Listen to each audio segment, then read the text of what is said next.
ito fake, hindi tuloy. Chika ni Sisa! Lahat ng ganap sa showbiz pag-uusapan natin dito ay nag-break, may nagkabalikan. Tara at pag-usapan kung ano man ang chika, alam na ni Sisa. Ito ang Chika ni Sisa. Chika Ni Sisa!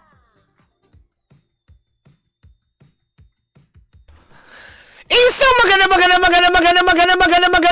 hapon muli Metro and Mega Manila sa mga nakatutok sa kanilang mga tahanan at sa kanilang mga negosyo, lalong-lalo na dyan sa may Pasig Mega Market.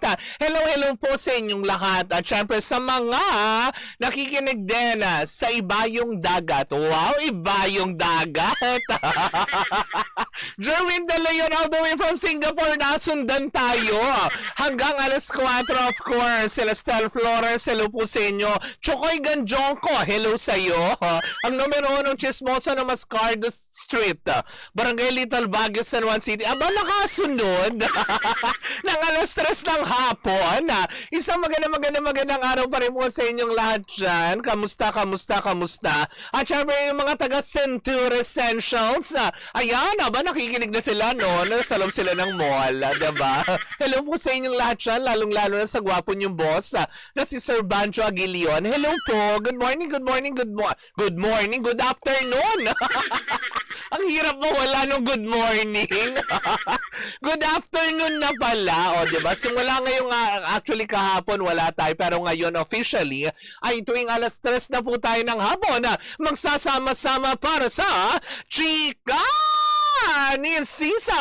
Woo! Diba? Hello pa rin po sa inyong lahat dyan. Si Jason Ang, ayan na nanonood ngayon. Hello, good morning po sila Ate Corina Dano. Ayan, hello po sa inyong lahat dyan. From the City of Love, ang mga taga Iloilo, Palangga, maraming salamat. Diba? Si Ron Ron Nuestra. Or Nuestro. Ayan. Bakit nasa hapon ka na? Masyadong mainit sa umaga. Kaya ginusto ko maghapon.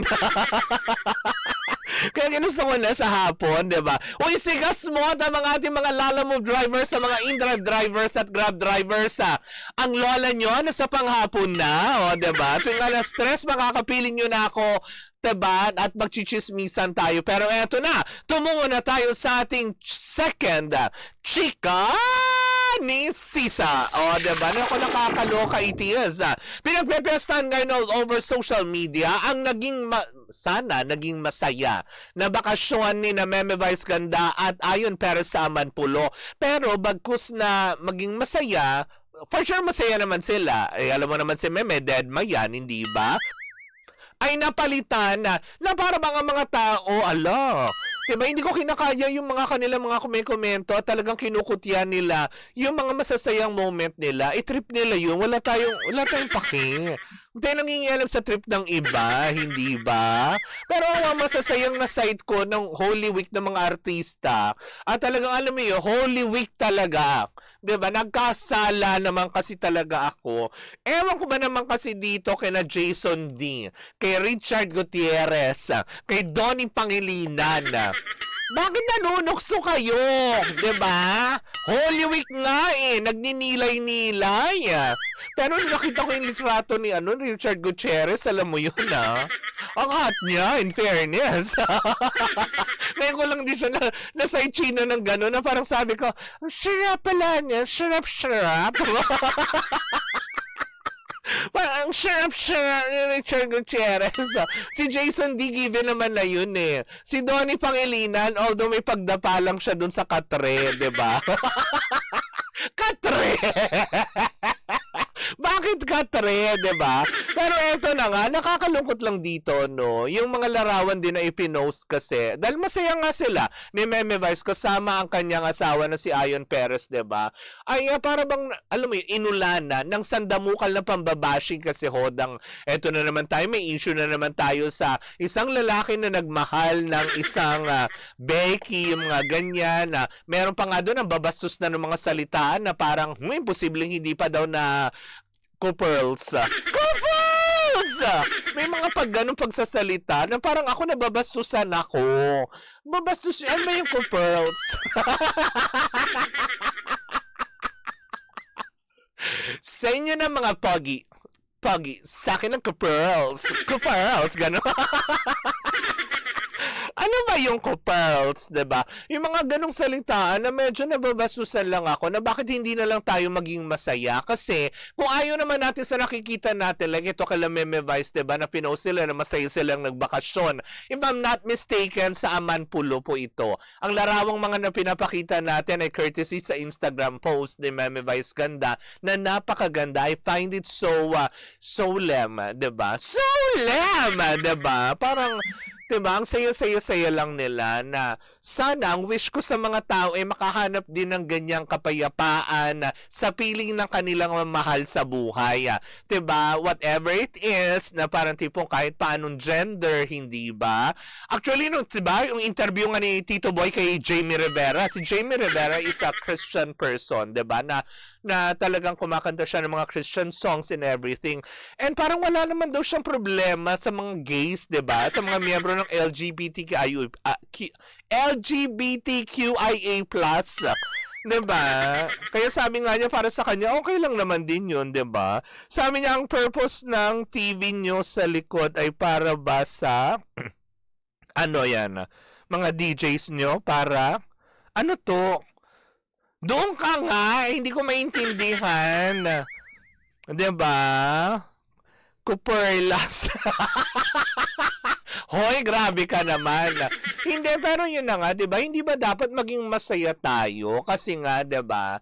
With regards ng kung ano man ang i-post nila, kung ayaw nyo naman, bakit nyo fina-follow? Ba't nyo pa rin pinapanood? Di ba may mga taong ganon? Yun lang yung medyo parang excuse me for the word, di ba? Na parang, ayaw nyo pala dun sa tao. Bakit pinanonood nyo at sinusundan nyo?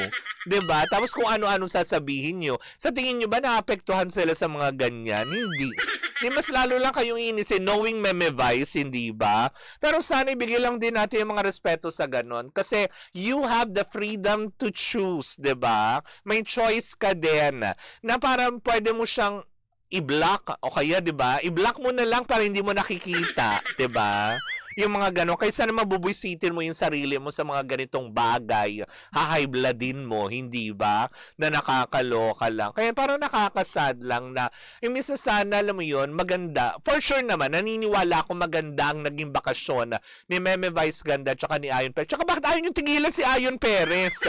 May mga nagsabi pa nga doon sa comment na tipong, syempre parang, gamitan lang ng utak, may mga ganyan. Ano naman yan, malin nyo naman, hindi naman imposible na mahalin ang isang lalaki ang katulad ko. Charot. Eme! Diba? Imposible bang mahalin ang isang tulad ko? Tulad namin, ni Meme, diba? Wala namang imposible doon siguro ang tama doon is kung tama ba yung tao na mapupunta sa amin. Sa amin! Bakit ako nag-i-involve doon, diba? Afternoon Energy, ayan, Johnson, ang hello pa rin po sa inyo. Kate Corina, let them be happy kasi buhay nila yan. Nagmamahalan naman sila, o diba? Pag sinabi naman nila nagmamahalan sila, may mga tao pa rin hindi man nagmamahalan. Paano mamahal? Huwag kayong judgmental. Kung kayo hindi kayo nakakaranas sa pagmamahal sa mga tao, huwag niyong idamay yung lahat. Dahil hindi lahat ng tao, peke ang pagmamahalan. Diba? Wow, hugot! Hindi lahat ng tao pinipeke ka, ganon. Diba? Para sa kanila, malay nyo naman, 'di ba, na totoong nagmamahalan sila. Bakit ba? Let them be happy. 'Di ba? Ganun lang naman din 'yan Ulitin ko, kung ayaw nyo pa nakikita na ganyan, imbes na nagsasalita kayo, nagpo-post kayo na kung ano-ano na sa tingin nyo naman ba, may, alam mo 'yon, may paki sila, 'di ba? I-block nyo na lang. Pero ang ending, 'di ba? Para din kayong ano-ano. Doon kayo sa far away. 'Di ba? Na nakakaloka. Susundan nyo. Tapos pag hindi nyo nagustuhan, babashin nyo. Ano yun? Lakas naman ng trip nyo. Magsama-sama kayo nila Alvin Aragon. Diba?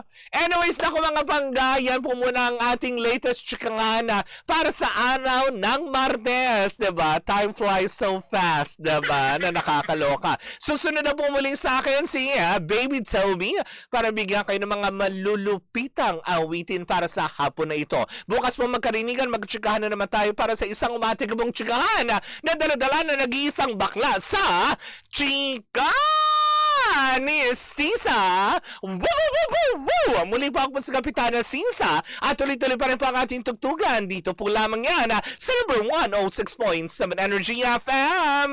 Panggawag mong sabihin radyo, sabihin mo Energy.